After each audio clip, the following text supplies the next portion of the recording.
नमस्ते भाई सभी को। चलो इस वीडियो में शुरू करते हैं हम अपना रिफ्रैक्शन न्यू टॉपिक। इससे पहले रिफ्लेक्शन था वो सारा कंप्लीट कर दिया, पॉइंट टू पॉइंट सब कुछ, ठीक है। न्यूमेरिकल्स सबके बाद में करेंगे। रिफ्रैक्शन देखो क्या होता है। The bending of light rays when they pass obliquely from one medium to another medium is called refraction of light. इसने क्या कहा, बेंडिंग ऑफ लाइट, लाइट का बेंड होना जब वे पास करे ओब्लिकली, मतलब इस तरीके से पास करे किसी एक मीडियम से दूसरे मीडियम में, उसको बोलते हैं रिफ्रैक्शन। देखो suppose we have a medium like this, glass slab मान लेते हम, ठीक है। अब इस ग्लास स्लैब की बात करूं और इसके सराउंडिंग की बात करूं तो यहां पर एयर है, ठीक है, और ये ग्लास स्लैब है। तो ये वाला जो मीडियम होगा ये रेयर मीडियम होगा और ये वाला जो मीडियम होगा ये डेंसर मीडियम होगा। इतनी बात क्लियर है सबको। अब इस डेफिनेशन के अकॉर्डिंग वो कह रहा कि जब लाइट रे ओब्लिकली पास करे, मतलब कोई लाइट रे यहां पर यूं ओब्लिकली पास कर रही है, यूं आ रही है इसके ऊपर, ठीक है। और हमने जब रिफ्लेक्शन की बात करी थी तो उसमें हमने नॉर्मल लाइन के बारे में जाना था। नॉर्मल लाइन क्या होगी, जो इसके ऊपर बिल्कुल परपेंडिकुलर होगी, ठीक है। तो यहां पर एक एंगल बन गया, एंगल आई। अब ये क्या कह रहा है, क्या कह रहा है, बेंडिंग ऑफ लाइट।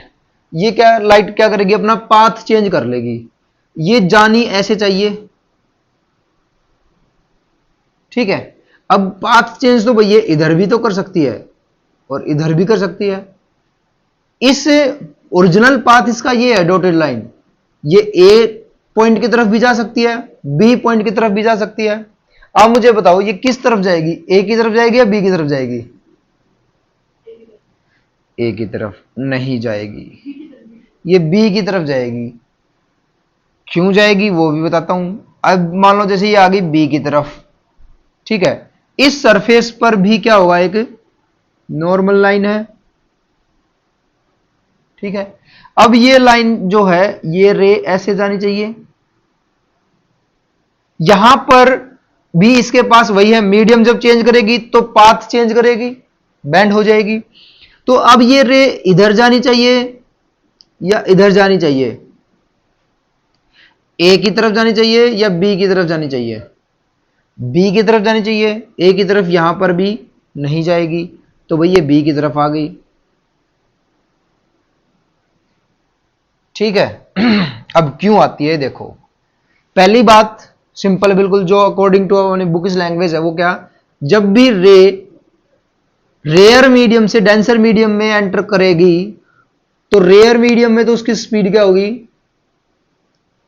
हाई, और डेंसर मीडियम में उसकी स्पीड कैसी होगी,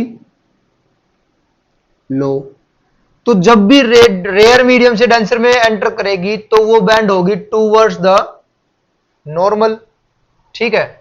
रेयर टू डेंसर कहां बैंड होगी, जो बेंडिंग होगी वो कहां होगी,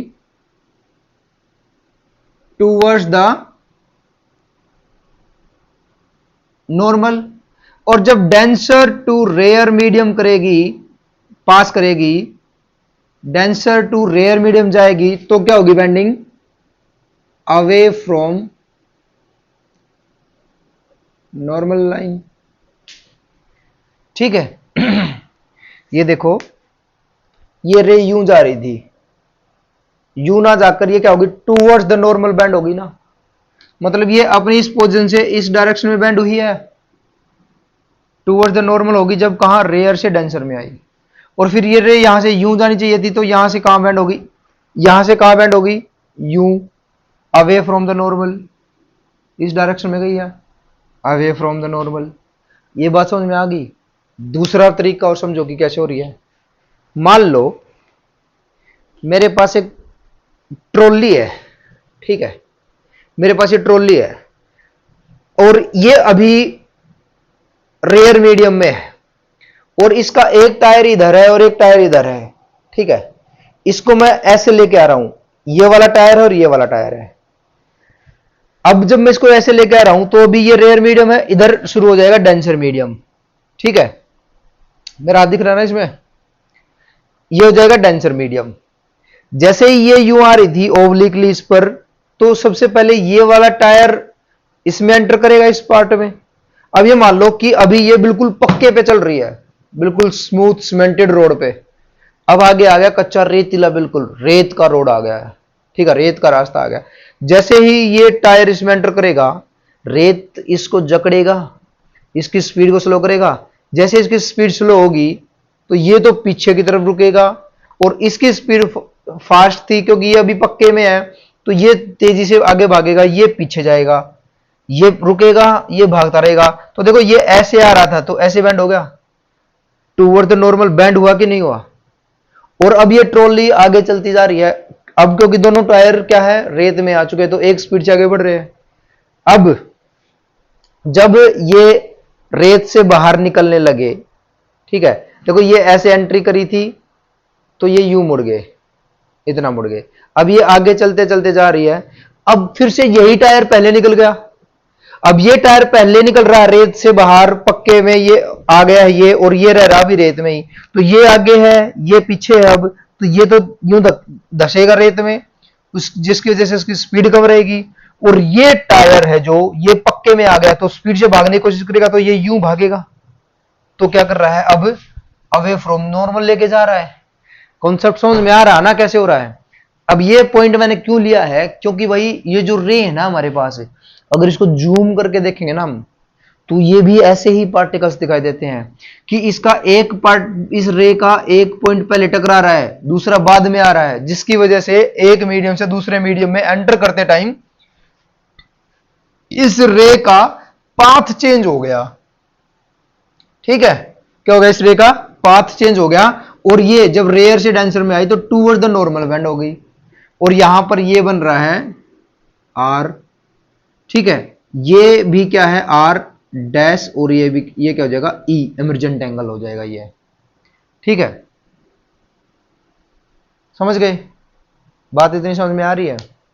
तो ये है रिफ्रैक्शन। अब भी कोई डाउट हो रिफ्रैक्शन से लेकर कि भाई रिफ्रैक्शन सर होता कैसे है, कि क्यों हो रही है लाइट बैंड, मैंने पूरी कोशिश कर ली कि भाई जितना हो सकता था मैंने समझा दिया। ठीक है, अगर अब भी नहीं समझ में आया होगा तो मैं कुछ और प्रैक्टिकल चीज लेके इसको करवाने की कोशिश करूंगा फिर। ठीक है, मुझे बता देना अगर नहीं समझ में आया हो तो।